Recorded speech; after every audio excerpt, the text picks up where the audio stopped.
আসসালামু আলাইকুম রহমতুল্লাহ। আজকে আমি আপনাদেরকে একটা বিষয় জানাবো, সেটা হলো অগ্নি পূজা, আগুনের পূজা। আসলে আগুনের পূজাটা কোত্থেকে আসলো, কিভাবে শুরু হলো, এই বিষয়টা আমি আপনাদেরকে জানানোর চেষ্টা করব ইনশাআল্লাহ। আপনারা জানেন আদম আলাইহিস সালাতু ওয়াস সালামের দুই সন্তান ছিল, হাবিল এবং কাবিল। হাবিল এবং কাবিলের ঘটনা আপনারা জানেন। তারা দুইজন কুরবানি করেছিল। হাবিলের কুরবানি কবুল হয়েছে, কিন্তু কাবিলের কুরবানি কবুল হয় নাই। তখনকার সময় কুরবানি কবুল হওয়ার আলামত ছিল আসমান থেকে আগুন এসে ওই কুরবানির বস্তুটাকে জ্বালায় দিত। যার বস্তুটাকে জ্বালাইতো বোঝা যেত, স্পষ্ট হতো যে তার কুরবানিটাই কি হয়েছে, কবুল হয়েছে। তো হাবিলেরটা কবুল হয়েছে, কাবিলেরটা কবুল হয় নাই।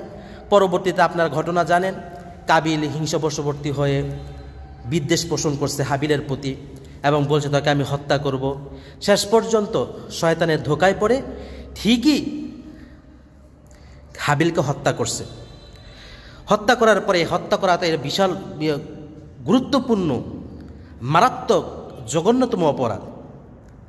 তো এত বড় জঘন্যতম অপরাধ করার পরে সে কি আর দেশে থাকতে পারে? সে পালায় চলে গেছে ইয়ামানে। কাবিল, এটা স্বাভাবিক। যারা জঘন্যতম অপরাধ করবে বা করে তারা পরবর্তীতে দেশ থাকতে পারে না, দেশ থেকে পালায়ন করতেই হয়, এটাই স্বাভাবিক। তো কাবিলও কি পালায় চলে গেছে কোথায়? আপনার ইয়ামানে। ইয়ামানে যাওয়ার পরে শয়তান কিন্তু তার পিছু ছাড়ে নাই।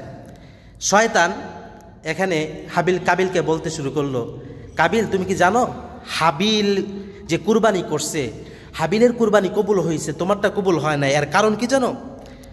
কাবিল বলল না, এর কারণ কি? বলল এর কারণ হইল যে হাবিল আগুনকে সম্মান করত, শ্রদ্ধা করত, ভক্তি করত। এই জন্য আগুন হাবিলের কুরবানির পশুটাকে জ্বালাইছে। আর তুমি যেহেতু আগুনকে শ্রদ্ধা করো না, ভক্তি করো না, সম্মান করো না, এই জন্য আগুন তোমার কুরবানির বস্তুটাকে সে জ্বালায় নেয়। সুতরাং তুমি যদি এখন থেকে আগুনকে শ্রদ্ধা করো, ভক্তি করো, একসময় এই আগুন তোমার কুরবানিটাকেও কি করবে? জ্বালিয়ে দিবে। তোমার কুরবানিটাকেও কি হবে? তখন কবুল হবে।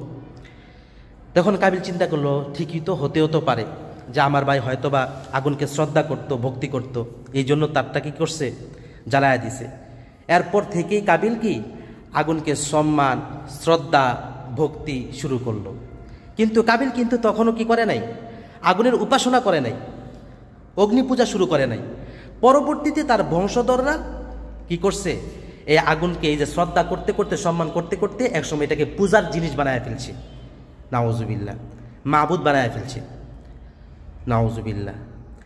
এই যে হলো কি অগ্নি পূজার যে কিভাবে চালু হলো, কিভাবে শুরু হলো, এই বিষয়টা আপনারা হয়তো অনেকে জানেন না, এই জন্য আপনাদের কাছে বলা, আপনারাও জানলেন।